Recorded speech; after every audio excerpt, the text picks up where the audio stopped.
Aloysio, quase 35 anos depois e o Brasil sendo um dos últimos países a tentar rever o que aconteceu na ditadura. Como é que o senhor observa essa tentativa? Porque já houveram outras. Primeiro, você não me chama mais de senhor. Nós vamos combinar isso aí, né? Tá. Porque militante, esquerda, visão que eu tenho de mundo não me impede o senhorio.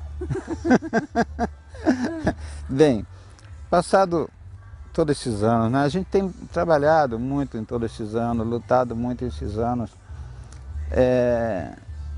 para que os arquivos da ditadura sejam abertos, né?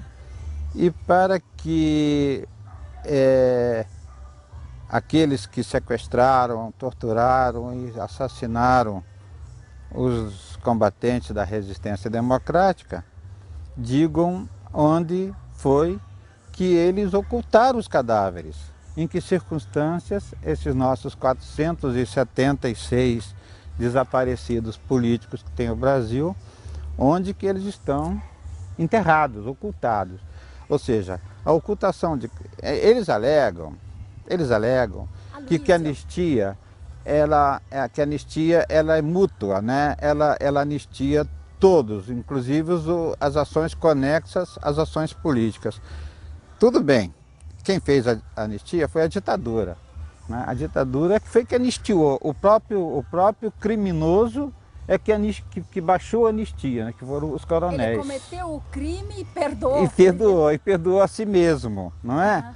Mas acontece que nós entendemos que o sequestro é um crime continuado. Não se prescreve. A ocultação de cadáver também não se prescreve. Então é necessário que, já que houve o Rubens Paiva, ex-deputado estadual do Rio de Janeiro, ele foi tirado de casa e sumiu. Nunca mais. Sumiu, não é? O outro companheiro nosso, o Mário Alves, né? Jornalista do Rio de Janeiro e dirigente do Partido Comunista Brasileiro Revolucionário, foi tirado de casa e sumiu, não é? Essas coisas, entende? Nós queremos saber que história. Sumiu como? Como sumiu? Como desapareceu? Quem são os responsáveis? Outros, aqui mesmo no Paraná, que Foz do Iguaçu, né?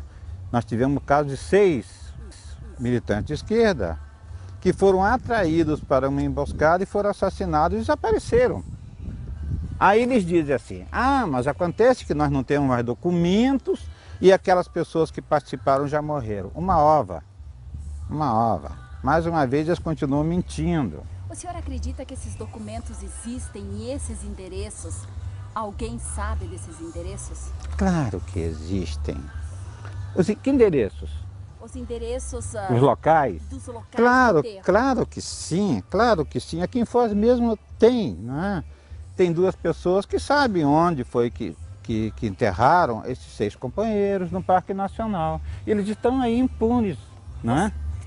Então, e existem também outros, esses foram mandados, eram soldados na época, mas tem os coronéis, doutor Pablo porque ele usava o nome de doutor, sim. Mas na verdade doutor Pablo era o Paulo Malhães, tenente-coronel Paulo Malhães, que mora no Rio de Janeiro, escondido, com vergonha, não dá as caras, porque ele sabe que ele é um assassino, um sequestrador e um torturador.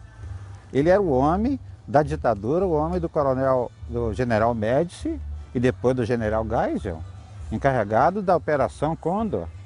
Ele que fazia essas operações de atrair e de assassinar. Muitos argentinos foram seguidos quando desceram no Galeão, ou mesmo em São Paulo, e foram levados depois para a Argentina e lá foram assassinados. E o Paulo Malhães participou, ele está vivo, mora no Rio, não é? E assim, existem eles estão vivos, os documentos existem. Mas, Aloysio, sim. Na sua opinião, por que eles não estão interessados em abrir esses arquivos, em revelar os fatos históricos? Olha, eu não sei por quê. O que pode abalar a nação?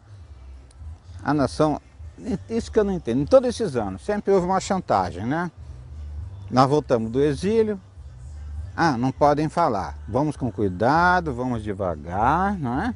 Sim. Começava pelo doutor Ulisses, depois o outro Tancredo, vamos devagar, por causa dos militares, não sei o quê, vocês se seguram, e a gente se segurando, a gente, entendeu? Sim. Fazendo nossos grupos de tortura nunca mais, nossos grupos de terapia para aqueles que foram torturados, aqueles que perderam seus parentes, nas ações violentas da ditadura. Nós ficamos só nessas ações, não é? Humanitárias e tal, sem muitas cobranças, exatamente porque havia o medo.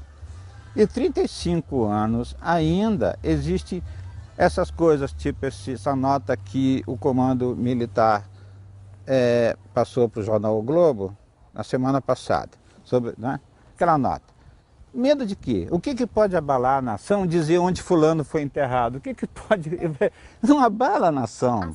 Cadê fulano? Cadê o Henrique Rúdia? Cadê o Onofre Pinto? Cadê o Mário Alves? Isso vai abalar a nação? As Forças Armadas alegam que a maioria dos torturadores estariam mortos.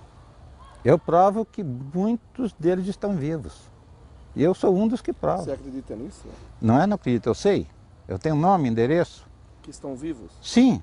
E por que o senhor ainda tem medo? Eu medo? Medo de quê? Quem tem medo são eles. E o que faz com que o senhor mantenha esses endereços sem contar para mim, para o Alio? Não, mas eu contei para quem interessa, que foi o secretário nacional de Direitos Humanos, na época, Nilmário Miranda. Sim. Depois passei para o Paulinho Vanucchi, que é o Paulo Vanucchi, que até pouco, ano passado, dezembro, era o ministro, né, de Direitos Humanos, e atualmente eu passei para Maria do Rosário. Então ela já dispõe desses nomes? Sim, sim, os 3 ministros, não é? E o que agora... Eles têm isso lá, eles sabem, todo o governo sabe. Os antecessores da Maria do Rosário, não vamos nem falar neles, porque eles não fizeram nada. E Maria do Rosário, o que ela disse para o senhor uma vez que ela está encaminhando o projeto? Olha, eu não sei se não fizeram nada. Nilmário fez a parte dele, o Paulinho fez o que tinha que fazer. E Paulinho teve um problema com o Nelson Jobim, muito sério, né?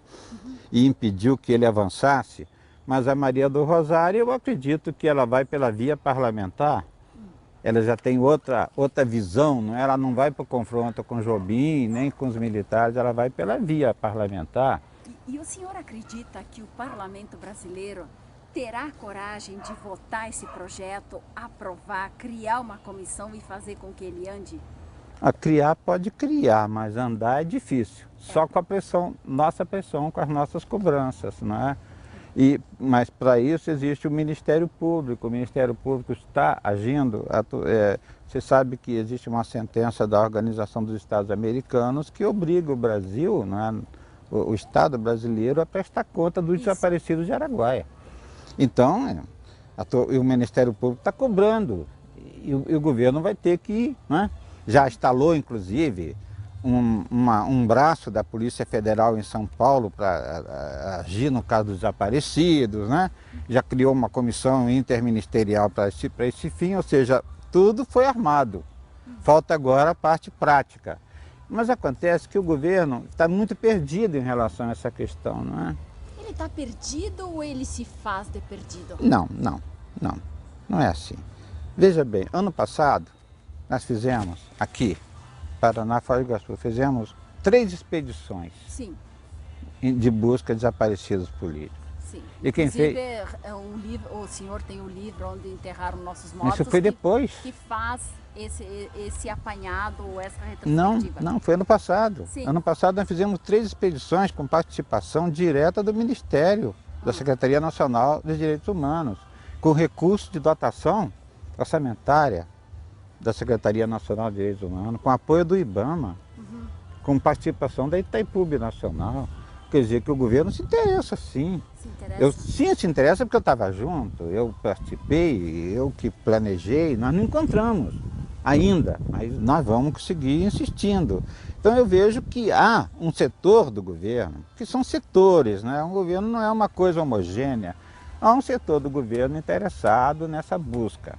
Agora depende muito da correlação de força, depende muito da nossa vontade, da sociedade, da famosa sociedade civil do grande, agir, atuar e cobrar. e perdesse e não acreditar mais na chantagem dos velhos generais. Porque esses estão gagá, já eram, tem que pôr pijama, chinelinho e ir para casa. Não é?